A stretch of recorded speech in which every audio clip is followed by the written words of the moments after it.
বিসমিল্লাহির রহমানির রহিম। আজ আমরা গুরুত্বপূর্ণ 40টি সাধারণ জ্ঞান নিয়ে আলোচনা করব, যেগুলো প্রত্যেক চাকরির পরীক্ষার জন্য খুবই গুরুত্বপূর্ণ। So let's get started. এক নম্বর হচ্ছে দহগ্রাম ছিটমহল, এটি কোন জেলায় অবস্থিত?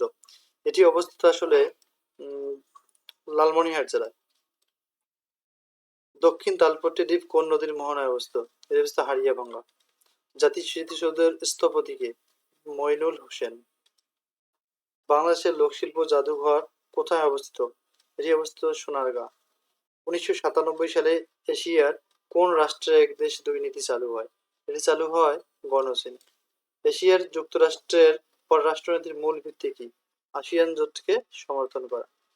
কমনওয়েলথের কোন দেশটি যুক্তরাজ্যের রাজা ও রানীকে তাদের রাষ্ট্রপ্রধান হিসেবে স্বীকার করে? এটি হচ্ছে অস্ট্রেলিয়া। জার্মানি ব্যতিরেকে কোন দেশের প্রায় সকল নাগরিক জার্মান ভাষায় কথা বলে? অস্ট্রেলিয়া। রাজীব গান্ধীকে হত্যার জন্য বোমা বহনকারী আত্মঘাতী মহিলার নাম কি? এর নাম হচ্ছে থানু, অথবা পরীক্ষায় থাকতে পারে ধানু। হয় ধানু, নয় থানু। রেলওয়ে স্টেশনে আগমনরত ইঞ্জিনে বাঁশি বাজাতে থাকলে প্ল্যাটফর্মে দাঁড়ানো ব্যক্তির কাছে বাঁশির কম্পাঙ্ক আসলের চেয়ে বেশি হবে। মুক্তিযুদ্ধ জাদুঘর ঢাকার কোন এলাকায় অবস্থিত? এটি অবস্থিত ঢাকার সেগুন বাগিচায় অবস্থিত। মুক্তিযুদ্ধ জাদুঘর ঢাকার সেগুন বাগিচায় অবস্থিত। মুক্তিযুদ্ধের সময় ঢাকা শহর কয় নম্বর সেক্টরে ছিল? এটি ছিল 2 নম্বর সেক্টর, আর চট্টগ্রাম ছিল 1 নম্বর সেক্টর। মুক্তিযুদ্ধের বীরত্বের জন্য কয়জনকে সর্বোচ্চ সম্মান বীরশ্রেষ্ঠ খেতাব দেওয়া হয়? এটি দেওয়া হয় 7 জনকে। তদানীন্তন পূর্ব পাকিস্তানের স্বায়ত্তশাসনের জন্য তখনকার বিরোধী দলগুলোর এক সম্মেলনে বঙ্গবন্ধু শেখ মুজিবুর রহমান 6 দফা দাবি পেশ করেন। ওই সম্মেলন কোথায় অবস্থিত ছিল? এটি অবস্থিত ছিল লাহোরে। বাংলাদেশের সংবিধানে 21(2) ধারায় বলা আছে, সকল সময়ে কি চেষ্টা করা প্রজাতন্ত্রের কর্মে নিয়োজিত প্রত্যেক ব্যক্তির কর্তব্য। এই শূন্যস্থানে বসবে কোনটি? শূন্যস্থানে বসবে জনগণের সেবা করা। বাংলাদেশের প্রধানমন্ত্রী হওয়ার জন্য ন্যূনতম কত বয়স প্রয়োজন? প্রধানমন্ত্রীর জন্য বয়স প্রয়োজন হচ্ছে 25। বাংলাদেশের কোন দেশ থেকে সবচেয়ে বেশি সরাসরি বৈদেশিক বিনিয়োগ লাভ করে? এটি হচ্ছে জাপান। বর্তমান সরকার কয়টি স্তরে স্থানীয় সরকার প্রতিষ্ঠার চিন্তাভাবনা করেছে? স্থানীয় সরকার প্রতিষ্ঠার চিন্তাভাবনা করেছে 3টি স্তরে। জনাব এফআর খান বাংলাদেশের জন্য গৌরব, তিনি কে ছিলেন? তিনি ছিলেন একজন স্থপতি। বাঙালির ইতিহাস বইটির লেখক কে? নিহার রঞ্জন রায়। তৈরি পোশাক থেকে বাংলাদেশের রপ্তানি আয়ের শতকরা কত ভাগ আসে? আর কি এটা 1995-96 সালের হিসাব অনুযায়ী 56 ভাগ। জাতিসংঘের সিডো এর মনিটরিং কমিটির চেয়ারপারসন একজন বাঙালি মহিলা ছিলেন, তিনি কে? তিনি হচ্ছে সালমা খান। খুলনা আর্টবোর্ড মিলে কাঁচামাল হিসেবে ব্যবহৃত হয় কোন ধরনের কাঠ? এখানে ব্যবহৃত হয় সুন্দরী কাঠ। দিনাজপুর জেলার বড়পুকুরিয়ায় কিসের খনি প্রকল্প কাজ চলছে? এটি হচ্ছে কয়লা।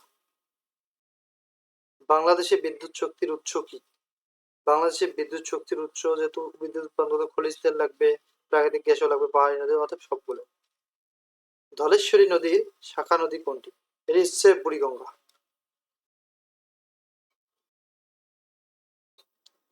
গণপ্রজাতন্ত্রী বাংলাদেশ সংবিধান কার্যকর হয় কোন তারিখে? 16 ডিসেম্বর 1972 সালে। বাংলাদেশের জেলার সংখ্যা কত? বাংলাদেশের জেলার সংখ্যা হচ্ছে 64টি। বাংলাদেশ সংসদীয় ব্যবস্থা সংবিধানের কোন সংশোধনের মাধ্যমে পুনঃপ্রণীত হয়? এটা হচ্ছে দ্বাদশ। ফরাইজি আন্দোলনের সূচনাকারী কে? বাংলার ফরাইজি আন্দোলনের সূচনাকারী কে? হাজী শরীয়তুল্লাহ। বাংলার প্রাচীনতম জায়গা কোনটি? প্রাচীনতম জায়গা কোনটি? এটি হচ্ছে পুন্ড্র। মুজিবনগর কোথায় অবস্থিত? মুজিবনগর অবস্থিত মেহেরপুরে। 1971 সালের 16 ডিসেম্বর পাকিস্তানি বাহিনী ঢাকার কোথায় আত্মসমর্পণ করে? তৎকালীন রেসকোর্স ময়দানে। বাংলাদেশে কোনো ব্যক্তির ভোটাধিকার প্রাপ্তির ন্যূনতম বয়স কত? 18। বাংলাদেশের জাতীয় সংসদে সংরক্ষিত মহিলা আসন সংখ্যা কয়টা? এটি বর্তমান হচ্ছে 50টি। বঙ্গবন্ধু সেতুর দৈর্ঘ্য কত? বঙ্গবন্ধু সেতুর দৈর্ঘ্য হচ্ছে 4.8 কিলোমিটার। বাংলাদেশের প্রথম ইপিজেড কোথায় অবস্থিত? এটি হচ্ছে চট্টগ্রামে। বাংলাদেশের 1943 সালের দুর্ভিক্ষের উপর ছবি এঁকে বিখ্যাত হন কে? জয়নুল আবেদিন। পার্বত্য চট্টগ্রামে শান্তি চুক্তি কবে স্বাক্ষরিত হয়? এটি হয় 2 ডিসেম্বর 1997 সালে। 1971 সালে মুক্তিযুদ্ধকালে বাংলাদেশে কয়টি সামরিক সেক্টরে ভাগ করা হয়? 11টি সেক্টরে ভাগ করা হয়। Thank you for watching. যদি ভিডিওটি ভালো লাগে প্লিজ সাবস্ক্রাইব। যদি সাবস্ক্রাইব করেন আপনারা তাহলে আমরা উৎসাহ পাই আরো নতুন নতুন সুন্দর সুন্দর ভিডিও বানাতে। So thank you. আসসালামু আলাইকুম।